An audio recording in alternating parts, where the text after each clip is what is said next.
Welcome, everyone. I put the note taker in the chat. If you'll please go in and sign in for me.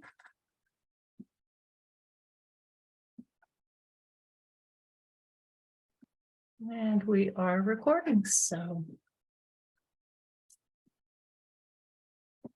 make sure. Right. Welcome to November's monthly check-in. Wow, it's hard to believe November has already made it here. We are doing part 3 of our LAO plan discussion. We'll see how that goes. And I'll get the screen to advance. No. There we go. Got to have a LAO plan part 3. So as always, we start with our community agreements that we're all going to stay engaged, speak your truth, bring your identity, and we may not answer all the questions, but we'll do our best. May have some uncomfortable things that we learn or say, but take them with good intention and trust in everyone's good intentions. And I left the same quote on, and diversity is being invited in the party and inclusion is being asked to dance. I thought that still was a good quote. Our blueprint for English learner success. Again, we're just talking about that top half, that shared responsibility and being prepared to work with our students. There again is the note taker in the chat. If you'll please sign in.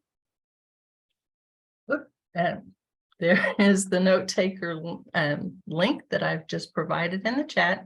We're going to have a visitor this morning from Show Me Multiliteracy. He's going to talk to us first.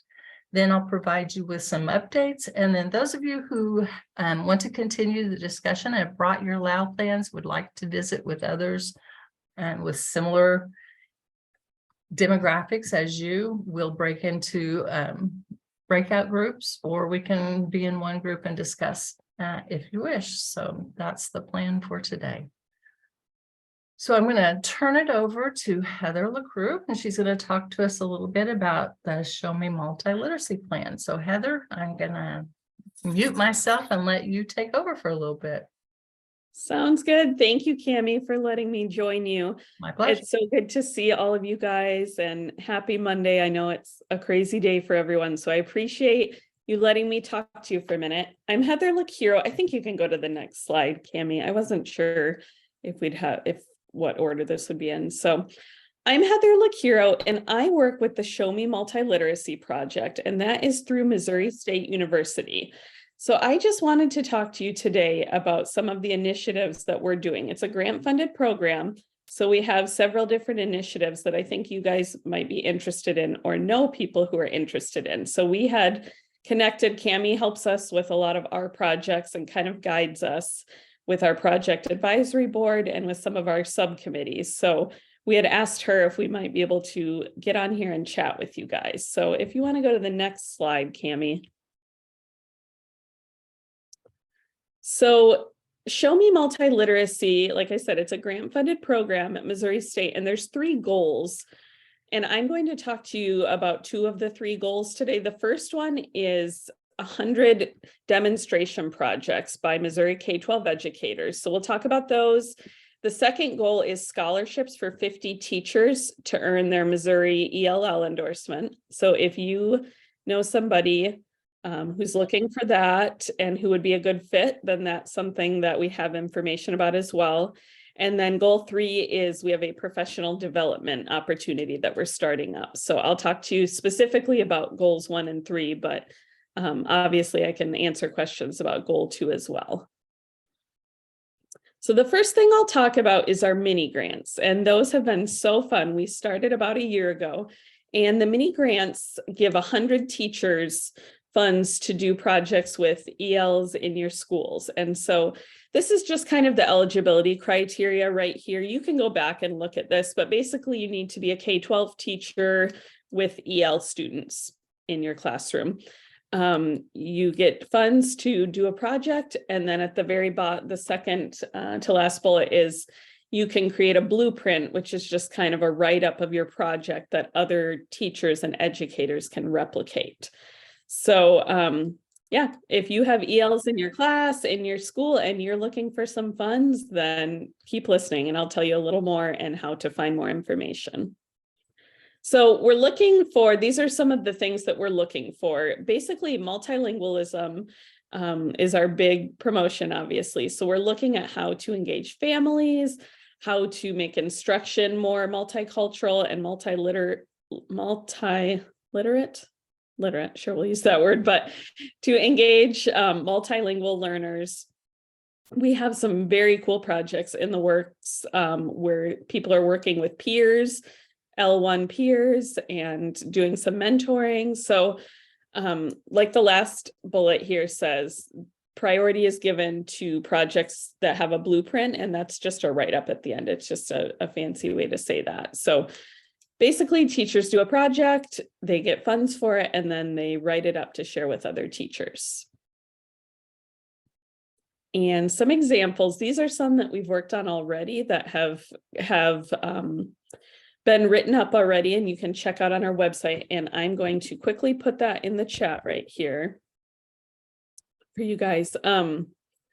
So we have a multilingual story garden that we've worked with, some language clubs at different schools, virtual school tours was kind of a fun one. They did a video for families in different languages that they could have families watch before they entered the school, with things like how to get in the school, where is the library, what do you say when you need to pick up your student early, and they translated this into different languages.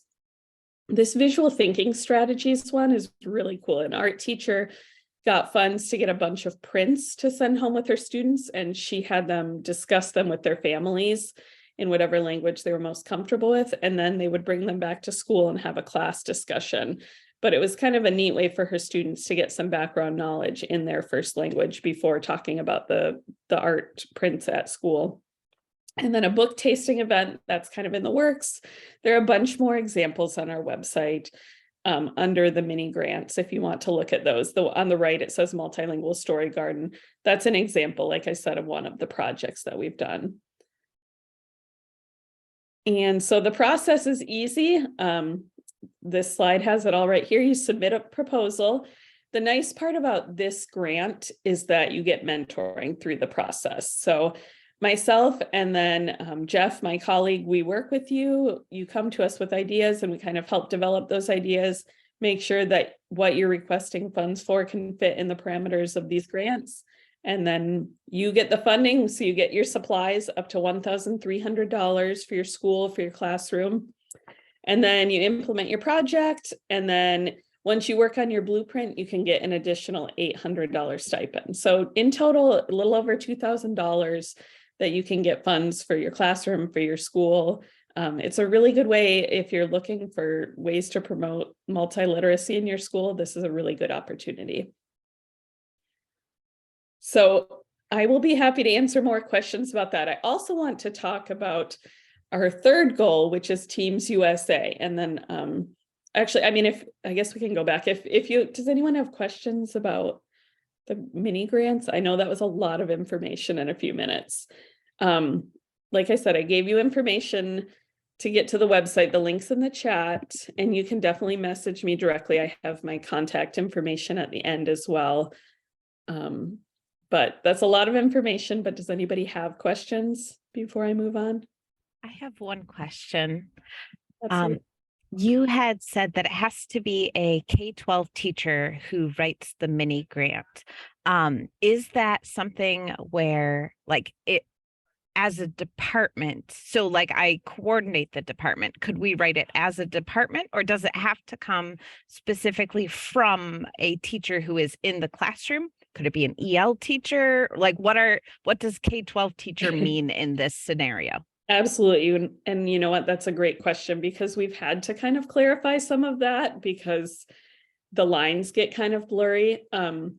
It doesn't have to be a teacher. It can be any educator. We've had principals write grants. We have a lot of EL teachers. We've had librarians, anyone who works in a K-12 educational setting. is eligible to do that. Now, as far as you do have to have one name on the grant, and that's more for like payment purposes. So you can work with a team, but the money goes to one person, if that makes sense.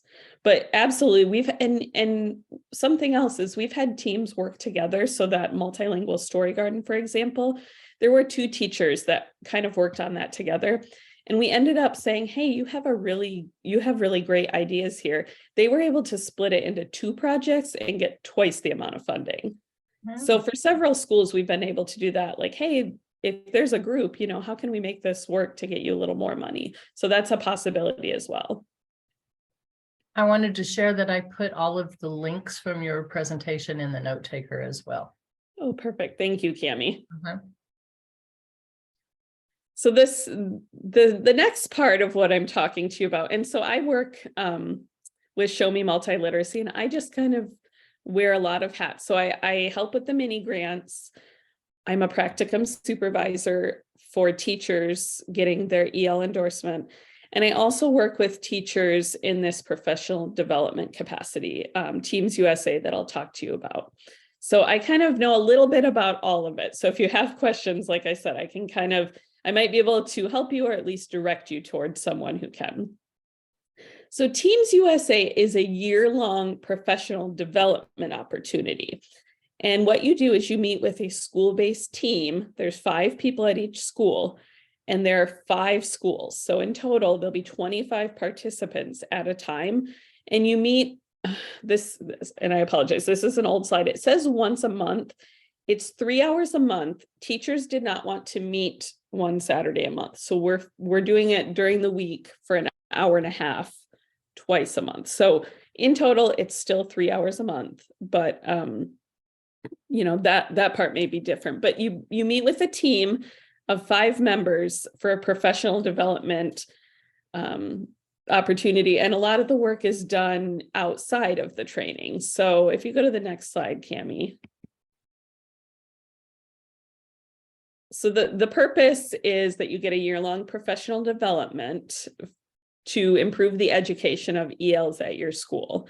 So if you have a team, I will say the teams do need an administrator, but a lot of times we've been getting EL teachers, classroom teachers, just kind of a nice mix of people. If you have a mix of people who want to get together and get some time to work on things going on in your school that promote EL achievement, then this is your opportunity. So if you go to the next slide, Cami, so like I said, it's 3 hours a month. It's kind of a workshop model. So it's all on Zoom. So you meet after school twice a month, and there's a planning time, there's tasks that you do, but mostly it's time to work with your school-based team on things that are important for your school.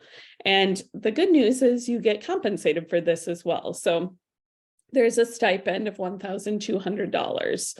And again, this is across the year. I mean, so you do have to work. You have to attend 3 hours a month. Plus, there's probably some outside time that your team would need to meet and implement some of the strategies that you're working on. But I know that, for example, you guys have been working on LAW plans, and that's one of the initiatives that we have for schools that don't have a LAW plan or have a very outdated one, that this is a good opportunity for a group of people to get together, to work on it, to get paid for it, and to just use that time and kind of use resources wisely to make that happen for your school. So there are 10 modules. So like I said, it's a year-long training, not including the summer. So 10 modules here. You can look at them. So for example, and I won't go through all of them, you can read them, but school level plans is the 3rd module. So that's definitely something that will be talked about. Engaging families, motivating learners, all the things that you might expect. But the cool thing is that you get to choose with your school-based team what will be most relevant to your school and then carry out those tasks. So you kind of learn a little bit about the background of all of these, but then you're able to make it fit to your setting. And so that's just the same thing in a more graphic friendly format. So those are the 10 modules right there. And so this is just an example of what each module will look like. There's a warm up and then updates from each team. And then we kind of do some rationale, background knowledge, self-assessment. So that's a big thing in Teams USA, is that you'll be taking some self-assessments or team assessments to figure out what you're doing well and then areas of improvement for your school. And then there's a time where we'll share resources with you. So schools will mail you books. We'll just make sure that you have some great resources to help you along the way. And then a lot of your time is just going to be working with your team, generating ideas, carrying out ideas, and then we'll recap and make a plan for the next meeting that we have. And so I just put this in here. We do not need to go through all this, but this is just an example of a few of the modules. So each one has a big question, a goal, and a purpose that guides it. And then, like I said, there's a time to reflect on your own education settings. So looking with your team, you kind of look at these areas and say, which ones are we doing well and which ones could we improve on? And that's sort of your focus area. So for example, this one, for example, this one, like one of the last ones, new teachers have difficulty accessing relevant information about CLD students. This is something that I see a lot working with teachers, is they say, I think I have EL students. I don't know anything about what levels they are, or if I do know their levels, I don't know how to help them. I don't know how to share that information with other people. So we can take time to dig into that and to come up with a plan if that's something that your school needs to work on, for example, but obviously there's other examples too. And then the same thing in module 2, it's just more about the school climate. So that kind of goes along with, like I was sharing with you guys, that school that did the videos. How do you make families feel welcome in your school and included? And just what are some ways that you could do that? What are some ways that other people are doing? So that's the cool part, is that there's multiple schools involved, so you're able to share ideas. And then the same thing, you kind of rate your issues, from what's most important and what you think you're doing well on, and then use that as you move forward with your teamwork time. So again, like I said, I just include these module 3. You can just kind of click through these probably, Cami, I think. That one's about the law plan. And so just to recap, we provide the online platform, everything's planned out for you. We have the facilitators, which is me. I don't know why it says S. I don't think there's anyone else. We have materials for you online, and that we'll send to you. And then you do get a stipend for each team member. And then we'll have an evaluation, of course, of the professional development. So that's what we provide. You can go to the next one. And yeah, if any of that sounded good, you're welcome to join us. There's space. We are starting a session in January, and we have 4 schools signed up right now. So if anybody is really ready and gung-ho, you can contact me and you can join our January session. If not, this is a good time to be thinking forward. I know it seems forever away, but start thinking about next fall. We'll start another cohort in September. So our website, I put in the chat. You can check on our website for more information, or I'll also put the flyer link in the chat there. And the flyer just is everything that I told you, the who, what, why, where, when kind of things, all the information. So if you're interested and you want to send that on to a colleague or administrator, that's a concise way to do that, to share any information about this. And both of those are linked in our note taker as well. Oh, perfect. Okay.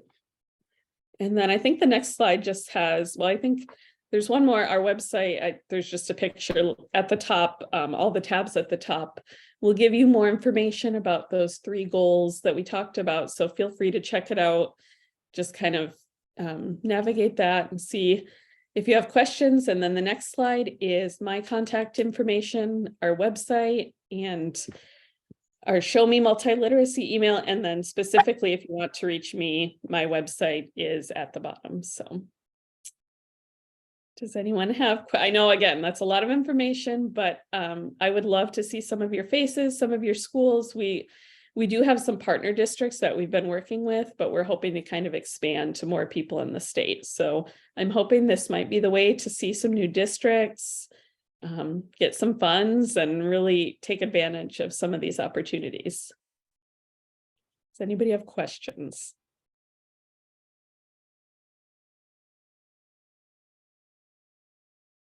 Okay, I will put the link to the flyer in the chat box, and like Cami said, it's in all of the minutes that you get. What a ticker?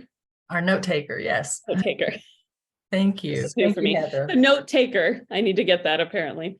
I'll put the information there, but please feel free to reach out to me with questions if you are interested in any of these.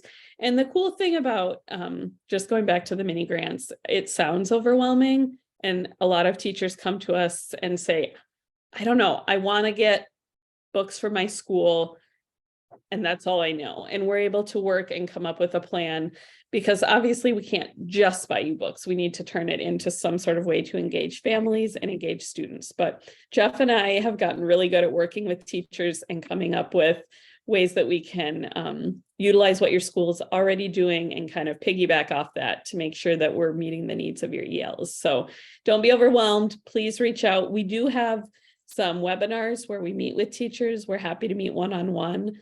But if you go on the Show Me website, there's also a webinar coming up, I think next week, where we'll just be on Zoom, and happy just to answer any questions and meet with you then as well. So thank you for having me, and I'm looking forward to hearing from some of you. And are there still openings for the goal 2? Yes, so goal 2 is, and if you're interested in that, that is a great opportunity. Goal 2 is you can get a free EL endorsement from Missouri State University. So this is an awesome opportunity. We do have partner districts, and usually those districts are given priority. However, that being said, they typically let in other teachers depending on enrollment. So a cohort 1 just started in September. I'm not sure. I think the next cohort's starting in January 24. But if that's something you're interested, definitely reach out to us and we can get you information, or at least put you on a wait list, so that when we have information, we can contact you with it. All right. Thank you, Heather. We appreciate you Thank being you. here. Thanks, Cami. Thanks, everyone. All right. So I will share with you a few updates. These are all in the note taker. WIDA is looking for some conference proposal reviewers for 2023. So there's a link in your note taker if you're interested in that. Then the alternate access field test, they're looking for people that WIDA can come and observe if you're giving that, just to give them more information. So I put a link again in the note taker for that, so you can look at that if you're interested in allowing them to come and observe you while you're giving that field test. And then there are some WIDA and DRC webinars that are coming up. Those are available through the secure portal with WIDA. So if you're interested, I put more information about that in your note taker. And also the secure materials tracking reports, something new where you can track just where your materials are when you have returned them, make sure that they've gotten, and all of them gotten turned in and they're where they need to be. And then they have updated the facilitators toolkit for all the different levels. And again, that's available through the WIDA secure portal. There are some updates on the ELD webpage. I did have an opportunity to go in and make a few changes. I've added the most frequently asked questions link on there. And also there is a new EL population map. Jenna, I can't think of her last name all of a sudden, Jenna Beck, who works at Iowa State University, was working on her something to do with her certification for administrators, I think it was. And part of her project was to work on a population map for Missouri. And I went through and checked all the data. She used our state data that's on our webpage to create it through Google Maps. And it mirrors kind of what I had been working on already. It's very user-friendly. It shows you the percentage of ELs in different regions. I had to go in and remove some information we don't report when there are fewer than 10. So I went and removed some of those so it says fewer than 10. But otherwise it's exactly as she presented it, and it's very helpful information. And then I also put in the note taker from OELA. They released the new FAFSA forms for 23-24, and a link for more information is found there. All right, so for the rest of our time, I wanted to go back over the LAU plan, giving you some time to share if you're interested in doing so. Again, the purpose of our district LAU plan is that legal responsibility under ESSA, the Civil Rights Act of 1964 and the Equal Opportunities Act, to ensure that we meet the federal requirements to provide for our English language learners and the program for them in your schools. So in order to do this, one thing that you're required to do is submit that annual district-wide English learner plan. You submit a plan to DESE if you're Title III, but you should also have in your district that district LAU plan that tells how you are serving your students, whether you have English learners enrolled in your district or not. Even if you just have one, you should have a plan that tells what you're going to do if more students should appear in your district. So you have to be prepared. So here was the outline that we've talked about in our past meetings, and the link for that. That when the federal government looks at your plan, they're making sure that you have a sound educational approach. They look at how you identify students, how we're assessing them, what services you provide, your staffing and resources, how you transition students out of the program, how you monitor them afterwards, how the students are involved in other programs, and then how you evaluate your program for effectiveness, and which should be done on an annual basis. So those are the areas that should be found in your LAU plan. So when you're looking through your LAU plans, these should be areas that you have addressed. So, and I shared this last time, the core EL program per federal law must be based on effective approaches that demonstrate success in increasing English language proficiency, reasonably calculated for success in terms of resources and personnel, evaluated to ensure the language barriers are being overcome. They all must utilize core English language development services, and they have to describe how those are being implemented in your district. You have to select a program model or models, the implementation method, list the certified qualified staff who are delivering the model, list the frequency and duration in which the services are provided, and what curriculum, resources, and materials you're used to implement your program. All right, so I don't know how you guys are wanting to do this or if you came prepared, but if you'd like to, we can break out into some breakout rooms, or we can just set up as a group discussion. If you have questions about the LAU plan, if you've been working on yours, if you'd like to get in breakout rooms and share what you've done so far, that's fine, or we can just have discussion as a total group today. So I'm going to stop talking and find out what you'd like to do.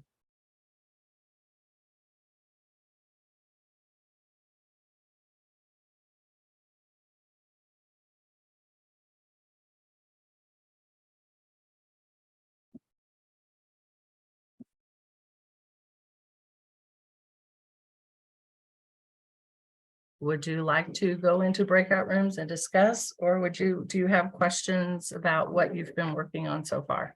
Or have you worked?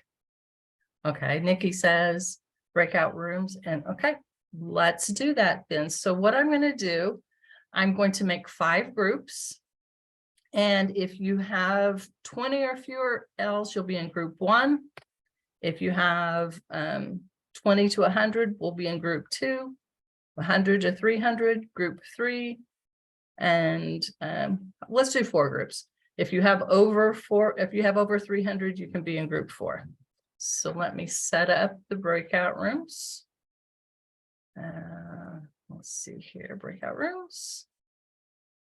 So if you have anything you want to share from your group session, if you want, you can unmute and discuss with us, or if you have questions or comments.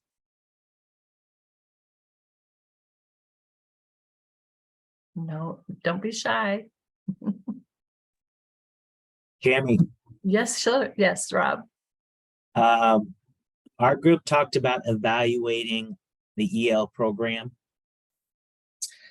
And I said, kind of like when I was a coordinator, I just don't know that we actually did evaluate our program so much. I mean, we looked at access scores from year to year and kind of kept tabs on who was making growth and how many kids were exiting. But I've had other districts sort of reach out about, like, there's the stuff from the U.S. Department of Ed EL Toolkit that lists a whole bunch of factors you might consider when evaluating your program. And I guess my question to the whole group is, do any of you evaluate your EL programs? A, do you evaluate them? B, how often do you do a program evaluation? And C, like, I guess how in depth, like, do you look at more than just access scores, and what else do you look at and why? So I don't know. Does anybody have a solid practice of evaluating their EL program that they want to talk about? And I'll say that I didn't have a solid practice. Wow. Shelley, you're going to say something? No. I was going No, to. I was going to say, I would echo everything that Rob just said. I think that things like that, you want to do it and get it really, yes, I'm going to do it this year. And then the daily stuff happens. And so I feel like that's my reality anyway. And I would love to have something simple. Quite frankly, the monitoring, the federal monitoring through DESE is one of the ways that I would say that I'm looking at the program overall and seeing what needs to be tweaked or needs to be improved. Yeah. And then just looking at those access scores every year, evaluating our reclassification rates and reporting that out, because I do report those things. So that gives me pause, but there's nothing that is just quick and easy, that would be something that you could do annually. Right. So no, I'm right with you on that. I will say, when I was in Neosho, we did an annual report to the school board. And so we went through our LAU plan and looked at, I always did a report of our numbers in the district and our teacher to student ratio, how many students exited, how many students made progress, and made that report annually to the school board. And based on that evaluation, we decided if we needed to change things within our program. So that's one idea, and just making sure that your students are making growth and you have an adequate number of students exiting, because now that is part of your CSIP plan for each building. So your administrators should be more aware of the need for students showing progress, because that's part of their school evaluation. So this is a good reason to make sure your LAU plan is current and that it's addressing the needs of your students. And that's a big reason why we did this series this year, just to bring that awareness that even if you have one English learner in your district, you need to have a plan of how you're going to meet their needs. So. Like, Cammie, I feel like it could be hypothetically, like, every year we'll look at access data and who made growth and who didn't make expected growth and who's exiting. But then, like, I guess some of those other things, like doing like a parent satisfaction survey, or looking at how many kids are in gifted classes or in the gifted program or in AP classes or participating in extracurricular. Like, I think some of those other things, like, I don't know, like, what if you wrote in your plan, like, every third year we'll look at this, and it might be like kind of a cycle where those Yes. extra things get worked in. Exactly. And that's kind of how we did our report to the school board. We had certain things we reported on each year. We gave an overall of our program, how effective it was. And then if there was an area that was low, we talked about how we were going to try to address it. So that gave us a talking point for the next year. So this was our area of focus for last year. We addressed it this way, and either we saw growth or did not, or we're going to continue, or these are some action steps that we're going to do for the future. We also, that gave us a purpose for action research. So a lot of my English ELD teachers did some action research activities that they used the LAU plan as the basis of, we saw this need based on what our plan said, and it gave us a reason to look deeper. Because again, as I said, if you take it to your school board, then it kind of becomes the law of your school. And if the school board approves it, then that gives you more ground to stand on when you go and say, hey, we need to do this in our district, and our LAU plan says this, and the board approved our LAU plan. So we need to stand by this, and we need this in our program, or we need to address this need. And that gives you a firmer ground to stand on when you take that to your administrators. All right, that's good. I also think sometimes when you look at that data and you can show, what maybe your student to teacher ratio is, and show how many students you have exiting, and you can show fluctuation in that based on maybe your student to EL teacher ratio. Data like that is something that your school board and your administrators will consider when you're wanting to say, increase the number of teachers you have, or we need these resources. Look how our students are doing. And then we had this fluctuation in data.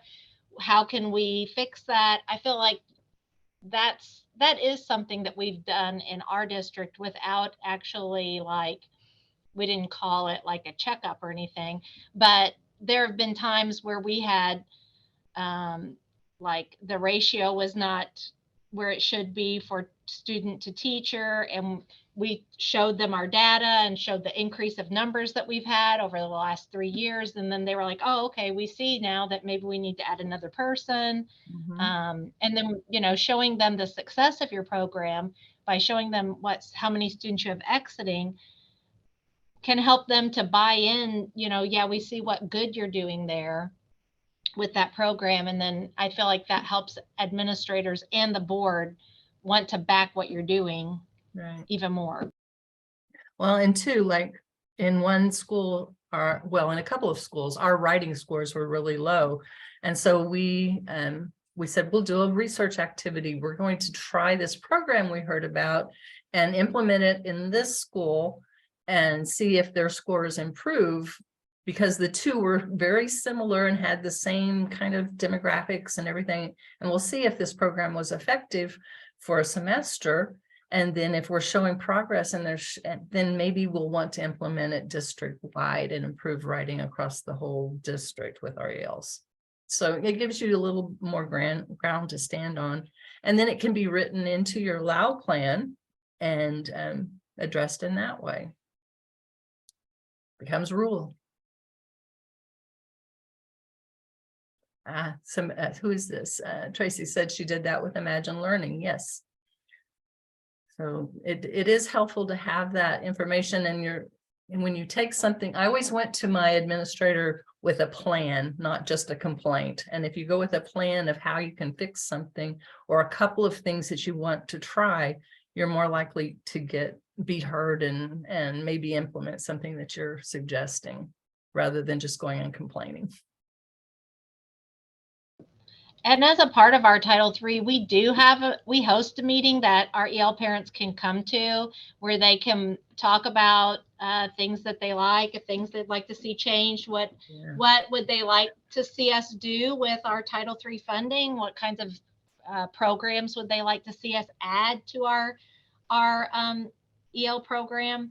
And then we do give also, we send a survey home that they can fill out, and we have it in multiple languages that they can fill out so that they can give us input that way too. And we have taken things from that survey and then changed. I know we did that with gifted, because we had several parents saying, you know, that they felt like their child was maybe overlooked with gifted. And then we did go in and change how our district was doing our gifted screening. So Yeah. Like I said, it gives you a stronger voice and more things and more research to back things up when you do approach them.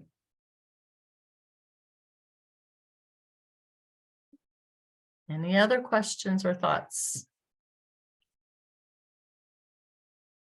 That was a great question, Rob. Well, in our I notes. saw Alexandra unmute. She was gonna Ah. say something.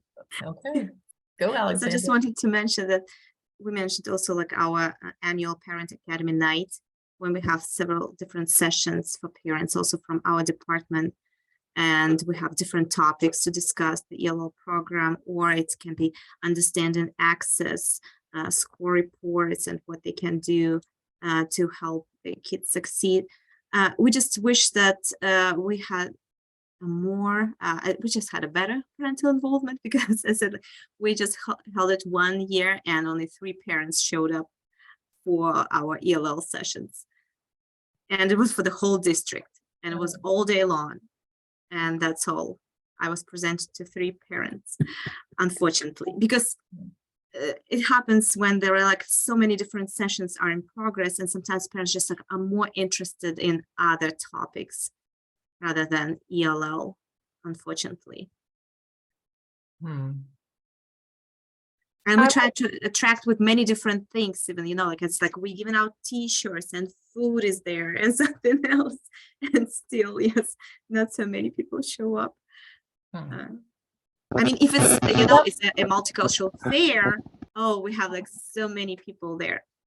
If it's, you know, something entertaining, and yes, but if it's something. So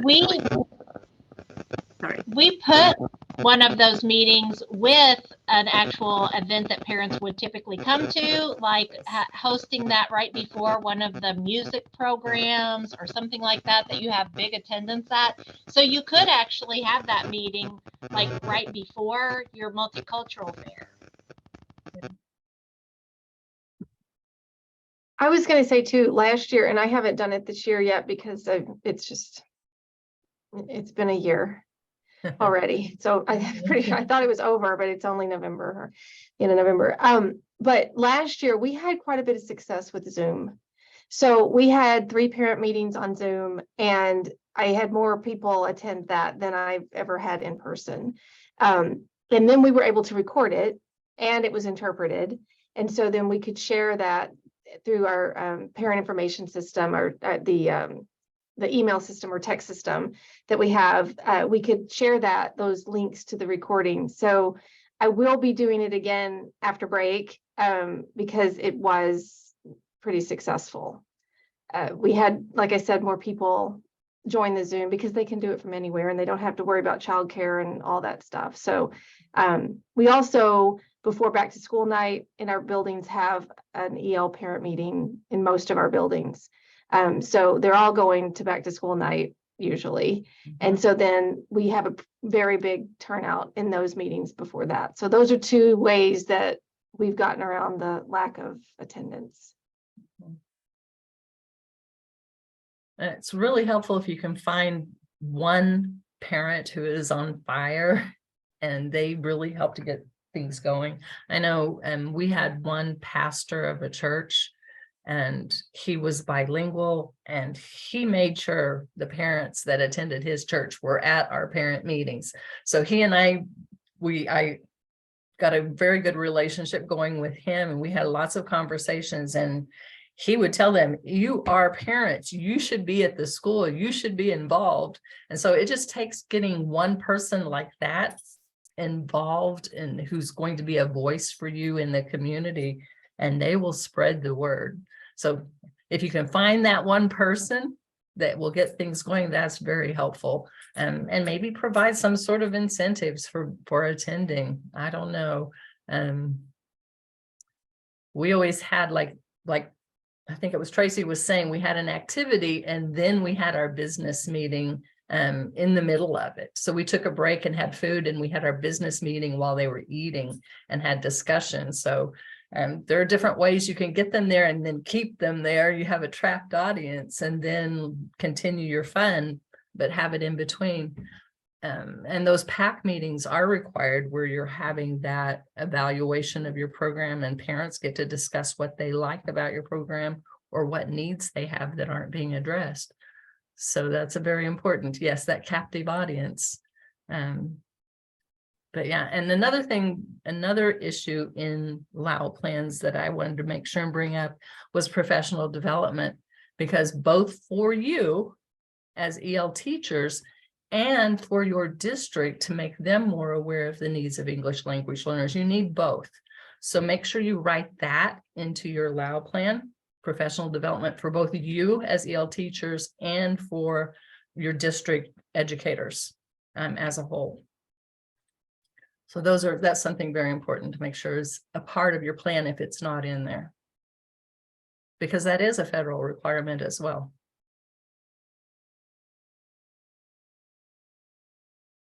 All right. And if you have questions that come to you later on, or you just aren't comfortable voicing them in the big group, you can add them to the note taker. And I always look back at those and address them if I can. We are not meeting in December. So if you have ideas for upcoming meetings to finish out the year, let me know. And I will look into meeting that request.